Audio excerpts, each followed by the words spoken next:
నిన్నటి రోజు ఆ సౌరాష్ట్రములో వెలిసినటువంటి సోమనాథుడి గురించి మనం కొన్ని విషయాలను విజ్ఞాపన చేసుకుని ఉన్నాం. శ్రీశైలే మల్లికార్జునం జ్యోతిర్లింగములన్నింటిని గురించి ఒక్కసారి శివమహాపురాణాంతర్గతముగా ప్రస్తావన చేయబడిన విషయమే కనుక ఒక్కసారి దాన్ని పరిశీలన చెయ్యాలి అని అనుకున్నాం. శ్రీశైలం సాక్షాత్తుగా మన ఆంధ్రదేశంలోనే కర్నూలు జిల్లాలో వెలిసి ఉన్నటువంటి స్వయంభూలింగమూర్తి ఉన్నటువంటి క్షేత్రం. పైగా విశేషించి అష్టాదశ శక్తిపీఠాల్లో శ్రీశైలంలో ఉన్నటువంటి భ్రమరాంబిక అమ్మవారు ఆ తల్లి శక్తిపీఠం. అంత గొప్ప క్షేత్రం.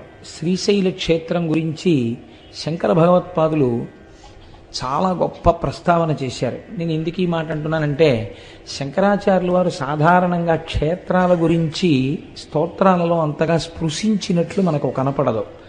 కానీ వారు శివానందలహరి చేస్తూ మధ్యలో ఉన్నటువంటి శ్లోకాన్ని శ్రీశైలం గురించి ఆయన మాట్లాడారు. సంధ్యారంభ విజృంభితం శృతిశిరస్థానాంతరాధిష్ఠితం అంటూ. సంధ్య అన్న మాటకు అసలు అర్థం ఏమిటండి? సంధ్య అంటే రెండిటికి మధ్యలో ఉన్నది సంధ్య. చీకటి వెళ్ళిపోయి వెలుతురు వస్తోందనుకోండి, దాన్ని ప్రాతఃసంధ్య అని పిలుస్తాం. అంటే ఉదయవేళలో ఏర్పడినటువంటి సంధ్య. అలాగే సాయంకాలం వేళ వెలుతురు వెళ్ళిపోయి చీకటి వస్తోందనుకోండి, సాయం సంధ్య అని పిలుస్తాం. రెండిటి మధ్యలో ఉన్నదాన్ని సంధ్య అని పిలుస్తాం. సంధ్యారంభ విజృంభితం అన్న శ్లోకం కూడా మధ్యలోనే ఉంది శివానందలహరికి. అది కాకతాళీయమా, శంకరాచార్యుల వారు ఏదైనా చెప్పాలని అనుకుంటున్నారా? అందులో ప్రత్యేకించి ఆ శ్లోకంలో శంకరాచార్యుల వారు శ్రీశైలంలో ఉన్నటువంటి మల్లికార్జునుడి గురించి ప్రస్తావన చేశారు. ఎందుచేత అంటే, సంధ్యారంభ విజృంభితం శృతిశిరస్థానాంతరాధిష్ఠితం సప్రేమ భ్రమరాభిరామమసకృచ్ఛత్వాసనాశోభితం అంటూ భ్రమరాంబిక అమ్మవారి యొక్క నామాన్ని అందులో ఉటంకించారు. శివాలింగితం అని పూర్తి చేస్తూ పార్వతీదేవి చేత ఆలింగనము చేయబడిన స్వరూపంగా దర్శనం చేశారు ఆయన. ఇందులో మీరు తెలుసుకోవలసినటువంటి రహస్యం ఒకటి ఉంది. సంధ్య అన్న మాటయే ఆత్మ. మీరు జాగ్రత్తగా పరిశీలన చేయండి. ఎందుచేతంటే సంకల్పము వికల్పము అని రెండు ఉంటాయి. ఇది మనస్సు చేసేటటువంటి పని. ఒకే వస్తువుని గురించి నిరంతరంగా ఆలోచన చేసిందనుకోండి మనస్సు, దాన్ని ధ్యానము అంటారు. సాధారణంగా ఇది మనం ఎప్పుడు చేస్తామంటే, మీకు తెలియకుండా మీరు చేసేస్తుంటారు ధ్యానం. మామూలుగా మీకు విషయం ద్యోతకం అవుతోందనుకోండి, లోపల ఎటో చూస్తూ ఏదో మాట్లాడుతూ చెప్పేస్తారు. మీకు విషయం జ్ఞాపకంలోకి రాలేదనుకోండి, మొన్నను మీకు ఏదో పని చెప్పాను, ఏం చెప్పానండి అని బయట చూడరు, ఏం చెప్పాను అని కళ్ళు మూస్తారు. కళ్ళు మూసుకోగానే మీరు జ్ఞాననేత్రం మీద ఒక్కసారి ధ్యానం చేశారనమాట ఆ వస్తువు గురించి. ఆజ్ఞాచక్రం మీద మనస్సు పెట్టగానే అది జ్ఞాపకానికి వస్తుంది. ఇది లౌకిక విషయాల్లో మనం చేస్తూ ఉంటాం. నిజంగా ధ్యానంలోకి అన్వయం చేసుకోవడం మనకి చేత కాదు. చేసుకుంటే చాలా అందంగా ఉంటుంది. ఇప్పుడు ఈ మనస్సులోంచి ఒక సంకల్పం వస్తుంది. అది ఏదో ఒక్క విషయం గురించే మాట్లాడింది అనుకోండి, అది చాలా గొప్ప విషయమై కూర్చుంటుంది. అలా మాట్లాడుతుంది. మీరు ఎప్పుడైనా మనస్సుని పరిశీలన చేయండి. అది ఏం చేస్తుందంటే, మీరు దాన్ని స్వేచ్ఛగా విడిచిపెట్టి ఓ 10 నిమిషాలు ఇది ఇప్పటిదాకా ఏం చేసిందని వెనక్కి తిరిగి చూడండి. ఒక్క విషయం గురించి మాట్లాడదు. కాసేపు రేపు నేను ఇదొకటి చెయ్యాలి కదా, రేపు ఓంకార క్షేత్రం గురించి వస్తే గొప్ప విషయమే, భగవంతుడి గురించి ఆలోచించినట్టు అవుతుంది. రేపు నేను ఆ పని మీద వెళ్ళాలి, ఆఫీసులో ఈ పని రేపు పూర్తయిపోతుందా, రేపు ఫలానా వాళ్ళకి ఫోన్ చేద్దాం అనుకున్నాను, అదో పని చేయాలి, తర్వాత నేను బట్టలు దర్జీకిచ్చి చాలా రోజులైంది అవి తెచ్చుకోవడం మర్చిపోతున్నాను, ప్రతిరోజు అదొకటి తెచ్చుకోవాలి. ఇప్పుడు ఎన్ని విషయాలు ఆలోచించింది? అది ఏ ఒక్క విషయం మీద ఎడతెగని ఆలోచన లేదు. ఇలా ఇలా ఇలా ఇలా ఇలా ఇలా ఎగురుతుంది వస్తువుల మీద. అది దానికి ఉన్నటువంటి స్వభావం మనస్సుకి. ఇటువంటి మనస్సు ఒక ఆలోచన చేసి ఆ ఆలోచనను వదిలిపెట్టి ఇంకో ఆలోచన వైపుకి వెళ్ళాలి. చాలా జాగ్రత్తగా ఆలోచించండి. ఈ రెండు ఆలోచనల మధ్యలో ఏముంది? ఆత్మ ఉంది, మనస్సు లేదు. మళ్ళీ అది ఎక్కడి నుంచి పుట్టాలి? ఇంకో సంకల్పం. ఆత్మచేత ప్రకాశిస్తున్న మనస్సులోంచి ఇంకో సంకల్పం పుట్టాలి. రెండు సంకల్పాల మధ్యలో ఉన్నదేదో అది సంధ్య. ఆ సంధ్య ఆత్మస్వరూపం. ఆ ఆత్మస్వరూపం జ్యోతిర్లింగమైన మల్లికార్జునుడు. కాబట్టి శివానందలహరిలో మధ్య శ్లోకం సంధ్యారంభ విజృంభితం. అది శంకరాచార్యుల వారి ప్రజ్ఞ. ఎంత గొప్పగా వారు అన్వయం చేశారో చూడండి. ఇటువంటి శ్రీశైల క్షేత్రం మన ఆంధ్రదేశంలో ఉండడం మన అదృష్టం. నిజానికి ఆ ఉన్నటువంటి క్షేత్రము పరమేశ్వరుడు వెలిసినటువంటి కొండ పేరు శ్రీగిరి. మనం ఎవరినైనా గౌరవవాచకంతో పిలవాలి అనుకున్నప్పుడు శ్రీకారం చుడతాం పక్కన. శ్రీ దొరగారు, శ్రీ ఏదో ఇంకొకరు అని శ్రీకారం చుట్టి పిలుస్తాం. ఆ శ్రీకారం వేశామంటే వారిని గౌరవించి పిలిచాము అని. ఈ శైలమునకు ముందేమనుంది? శ్రీశైలము. దాని పేరు శ్రీగిరి. మిగిలిన కొండలు బోలెడన్ని ఉన్నాయి. ఏ కొండకైనా ఇలా ఉందా పేరు? ఉంది. దేనికి ఉంది? తిరుమల. తిరుమల కూడా శ్రీశైలమే. అందుకే వరాహ పురాణంలో శ్రీశైలే పూరయిష్యామి కించిత్ కాలాదనంతరం అన్నారు వెంకటేశ్వరుడు. శ్రీశైలములు రెండు. ఒక శ్రీశైలము తిరుమల. తిరు అంటే ద్రవిడ భాషలో గౌరవవాచకం, శ్రీకారం. తిరుమలై, మలై అంటే కొండ. శ్రీశైలము సంస్కృతంలోకి చెప్తే ఇది శ్రీశైలము. అక్కడ కరచరణాదులతో ఉన్నాడు, ఇక్కడ లింగమూర్తిగా ఉన్నాడు. రూపరూపిగా ఉన్నది ఒక్క పరమాత్మే, రెండుగా భాషిస్తున్నాడు. ఇక్కడ ఉన్నటువంటి శ్రీశైలము, ఆ కొండ పేరు శ్రీగిరి. ఈ శ్రీగిరి అన్న పేరు ఎందుకు వచ్చింది అంటే దాని గురించి స్థల పురాణం ఒక మాట మాట్లాడింది. ఒక భక్తురాలు నేను ఈ కొండగా మారాలని కోరుకున్నది కాబట్టి ఆమె శైలముగా మారినది అని కాదు. దాని యొక్క తాత్వికమైన రహస్యం వేరు. కొన్ని పరమ పవిత్రమైనటువంటి కొండలు ఉంటాయి. ఈశ్వరుడు కోరి కోరి అక్కడ స్వయంభూగా వెలుస్తాడు. అలా వెలియాలంటే అది ప్రాకృతముగా ఉన్నటువంటి కొండ కాదు, దాని యందు ఏదో శక్తి ఉండాలి. మీరు చూడండి, మనకి ఒక మాట మాట్లాడుతుంటారు, శిలాభోగం స్థలాభోగం అంటారు. శిలాభోగం అంటే ప్రపంచంలో ఎన్నో శిలలు ఉంటాయి. ఏదో ఒక శిలని పట్టుకొచ్చి ఒక ఆయన చెక్కుతాడు, ఓ గుళ్ళో పెడతాడు. దానికి ఎన్ని అభిషేకాలో ఎన్ని పూజలో అది మూర్తి అయిపోయింది, శిలాభోగం. అంతకన్నా గొప్ప మూర్తిని చెక్కి ఇంకో గుళ్ళో పెడతారు, ఆ గుళ్ళోకి వెళ్ళేవాడు ఉండడం. శిలాభోగం అంటే దానికి లేదా అదృష్టం రాదు ఇక్కడికి భక్తులు అంటారు. స్థలాభోగం, మీరు కొన్ని కొన్ని స్థలాలు చూడండి, మహాత్ములు అడుగుపెట్టిన వేళా విశేషం ఏమిటో తెలియదు కానీ నేను విశాఖపట్నంలో చూశాను అలాంటి ఇల్లు. ఒక ఇల్లు ఉండేది, అంటే మా బంధువులే ఉండేవారు అందులో, అందుకని నాకు తెలుసు. చీకటి గుహ ఎలా ఉంటుందో గదులు అలా ఉండేవి ఆ ఇంట్లో.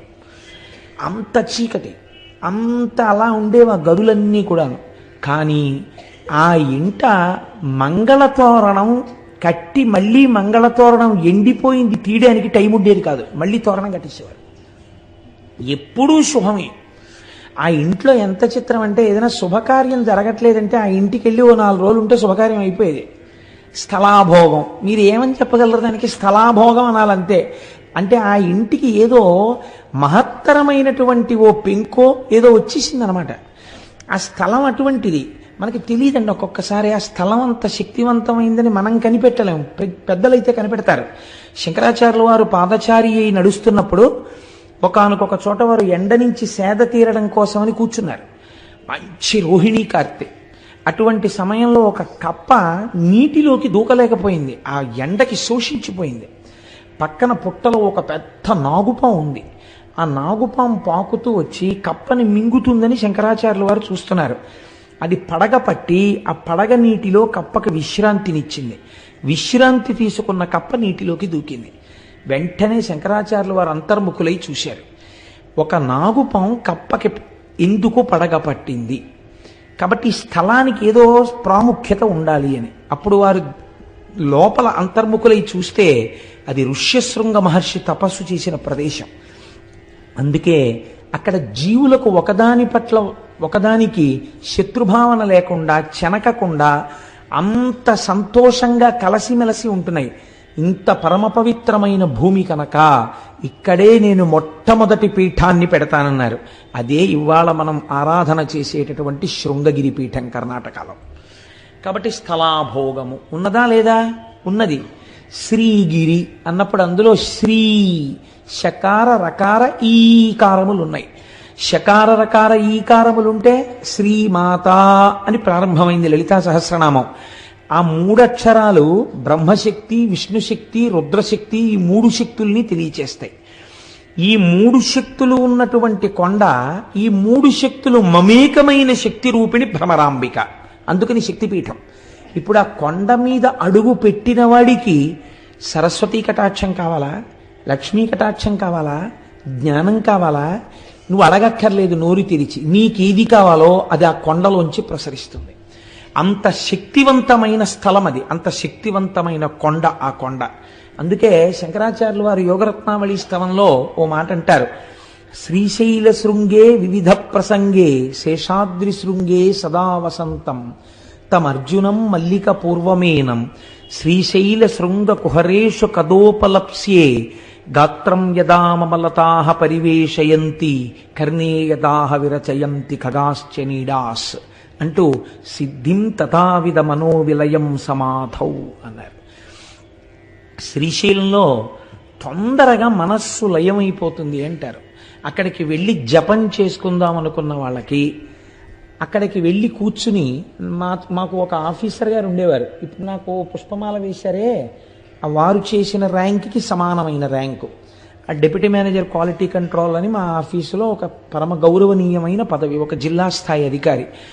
ఆయన పేరు అరుణ జటేశ్వరుడు, చాలా గొప్ప పేరు, ఎక్కడ ఉండదు అసలు. ఆయనే అరుణ జడాయ్ అని పిలుస్తుండేవారు. ఆయన పరమభక్తుడైన ఆయన శ్రీశైల క్షేత్రానికి వెళ్ళి భ్రమరాంబ అమ్మవారి దేవాలయపు గోడల దగ్గర కూర్చుని రుద్రాన్ని పారాయణ చేసి వస్తుండేవారు. అందుకే మహానుభావుడు ఒక పువ్వులా పనిచేసి ఒక పువ్వులా వెళ్ళిపోయారు ఆయన. మొన్ననే నాకు ఫోన్ చేశారు, ఈ మాట ఎప్పుడైనా వీలైతే ఒకసారి సభకి పిలిపిస్తాను వారిని, ఒకసారి రండి చెన్నై నుంచి అని. నేను ఎందుకు ప్రస్తావన చేశానంటే అక్కడ తొందరగా మనస్సు లయం అవుతుంది. సిద్ధిం తథావిధ మనోవిలయం సమాధౌ గాత్రం యదాహ మమలతాః పరివేశయంతి అంటారు శంకరాచార్యుల వారు. మీ మనస్సు లయమైపోతే మీకు బాహ్య ప్రపంచంతో సంబంధం ఉండదు. మీకు బాహ్య ప్రపంచంతో సంబంధం లేదు అని ముందు ఎవరు నమ్మాలి? తీగలు నమ్ముతాయి. తీగలు నేను వెళ్ళి ఇలా కూర్చున్నా నన్ను చుట్టుకో, వీళ్ళు లేచి వెళ్ళిపోతాడని చుట్టుకోదు. కానీ ఒక కర్రపుల్ల ఇలా ఉందనుకోండి, తీగొచ్చి చుట్టుకుంటుంది. అలాగే శ్రీశైలమునందు తొందరగా సమాధిలోకి వెళ్ళిపోతారు కాబట్టి అక్కడ తీగలు అల్లుకుని ఉంటాయిట. ఎన్ని ఓషధులకు ఆలవాలము శ్రీశైల పర్వతం. అసలు అన్నింటికన్నా ఆశ్చర్యం అండి, శ్రీశైలానికి దగ్గరలో ఒక క్షేత్రం ఉంది, అక్కడ అమ్మవారు ఉన్నారు, సిద్ధేశ్వరం అనుకుంటాను నాకు జ్ఞాపకం ఉన్నంత వరకు. మీరు అమ్మవారికి బొట్టు పెట్టచ్చు అక్కడ. మీరు అమ్మవారికి కుంకుమ బొట్టు పెడితే శిలామూర్తిగా ఉండదు, నుదురు మెత్తగా తగులుతుంది, వేలు పెట్టినప్పుడు మీ ఒళ్ళు పులకరిస్తుంది. శ్రీశైలం ఎన్ని రకాల ఉపాసనలకో ఆలవాలము, అంత గొప్ప క్షేత్రం శ్రీశైలం. అటువంటి శ్రీశైలంలో ఆ శ్రీశైల పర్వతం మీద పరమశివుడు స్వయంభూమూర్తిగా వెలిశాడు. మీరు చూడండి, ఎందుకు వెలియాలి? ఏదో కారణం ఉండాలి కదండి. నిన్న సౌరాష్ట్రే సోమనాథంచ ఒక కారణం కనపడింది, ఇక్కడ కూడా ఒక కారణం ఏమైనా ఉందా అంటే శ్రీశైలంలో ఎందుకు పరమశివుడు వెలయవలసి వచ్చింది అన్న దాని గురించి పెద్దలు ఒక హేతువుని చెప్తారు. క్రౌంచేన పర్వతే దూరంగతే తస్మిన్ స్వపుత్రకే తేచ తత్ర సమాసీనౌ జ్యోతిరూపం సమాశ్రితౌ పుత్ర స్నేహాతురౌ తవ్వై శివౌ పర్వణి పర్వణి దర్శనార్థం కుమారస్య స్వపుత్రస్య గచ్చతః అమావాస్యాం దిశే శంభు స్వయం గచ్చతి తత్ర పౌర్ణమాసే దినే తత్ర పార్వతీ గచ్చతి ధ్రువం. మీకందరికీ తెలుసున్నటువంటి విషయమే, గణాధిపత్యం ఎవరికివ్వాలి అని నిర్ణయం చెయ్యవలసి వచ్చినప్పుడు శంకరుడు తన ఇద్దరు కుమారులను పిలిచి ఎవరు భూమండలానికంతటికీ తొందరగా ప్రదక్షిణం చేసి వస్తారో వారికి నేను పట్టాభిషేకం చేస్తాను, వారికి నేను గణాధిపత్యం ఇస్తాను అన్నారు. అంటే గబగబా బయలుదేరాడు సుబ్రహ్మణ్యేశ్వర స్వామి. వారిది నెమలి వాహనం కాబట్టి గబగబా వెళ్ళి భూమండలంలో ఉన్న దేవాలయాలన్నిటినీ దర్శనం చేసుకుంటూ వస్తున్నాడు. ప్రదక్షిణం అంటే అది బాగా గుర్తుపెట్టుకోండి. సాధారణంగా మనం ఈ కథని కథగా చెప్పేస్తాం. ఆయన ఏమన్నాడు పరమశివుడు? ప్రదక్షిణం చేసి రమ్మన్నాడు. ప్రదక్షిణం చేసి రమ్మంటే గుళ్ళల్లోకి ఎందుకంటే సుబ్రహ్మణ్యేశ్వర స్వామి వారు గిరగిరా తిరిగేసి వచ్చేయకూడదు ఏంటి? ఓ విమానం తిరిగేసినట్టు ఏరియల్ వ్యూ అంటాం కదా మనం, అలా నెమలి వాహనం ఎక్క అలా తిరిగిలా వచ్చేస్తే బాగుంటుంది కదా. ప్రతి గుళ్ళోకి వెళ్ళాడు ఆయన. ప్రతి గుళ్ళోకి వెడితే ఆయనకి ఏం కనపడేదంటే ఈయన గుళ్ళోకి వెళ్ళేటప్పటికీ విఘ్నేశ్వరుడు బయటికి వెడుతున్నట్టు కనపడేది. అయ్యో అన్న ఇదేంట్రా నాకన్నా ముందే బయటికి వెళ్ళిపోతున్నాడు, ఎలా వెళ్ళిపోతున్నాడు రా అనుకునేవాడు ఆయన. ప్రతి గుళ్ళోనూ ఈయన వెళ్ళడం, ఆయన బయటికి వెళ్ళడం. అదేంటి, ఎందుకు అసలు సుబ్రహ్మణ్యుడు గుళ్ళల్లోకి తిరగడం? ఆయన చెప్పాడా పరమశివుడు నువ్వు గుళ్ళల్లోకి వెళ్ళిరా, భూమండలం మీద ఉన్న గుళ్ళన్నీ చూసిరా అని చెప్పాడా, ప్రదక్షిణం చేసిరా అని చెప్పాడా? ప్రదక్షిణం చేసిరా అని చెప్పాడు. ప్రదక్షిణం చేసిరా అంటే గుళ్ళల్లోకి ఎందుకండి వెళ్ళడం? అదే ప్రదక్షిణం అంటే. ప్రదక్షిణం అంటే ఏమిటో తెలుసా అండి? దేవాలయంలో ప్రదక్షిణం చేసేటప్పుడు లోపల ఉన్న మూర్తి మిమ్మల్ని పరిశీలన చేస్తాడు.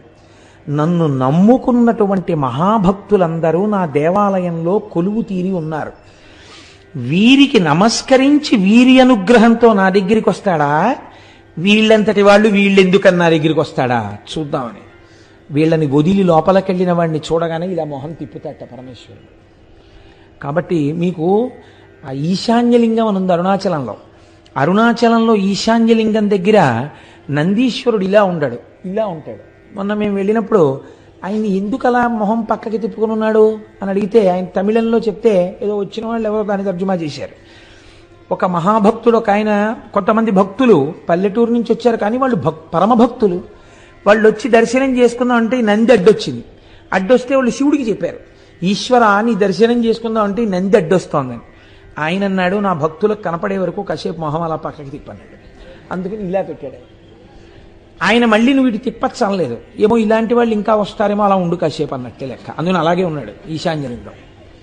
కాబట్టి చూడండి, భక్తుల పట్ల ఆయన ఎంత ప్రీతి వహించి ఉంటాడో చూడండి. లోపల భక్తి ఉంటే ఆయన దాన్ని గమనిస్తాడు. ప్రదక్షిణం అంటే దేవాలయాలలోకి వెళ్ళి చేసినది ప్రదక్షిణం. అరుణాచల శైలమునకైనా సరే అరుణగిరి ప్రదక్షిణం చేసేటప్పుడు దేవాలయాల్ని విడిచిపెట్టి మీరు కొండ చుట్టూ తిరిగితే అది ప్రదక్షిణం అవుతుందని నేను అనుకోవట్లేదు. ఎందుకంటే అలా శాస్త్రం మాట్లాడలేదు కనుక.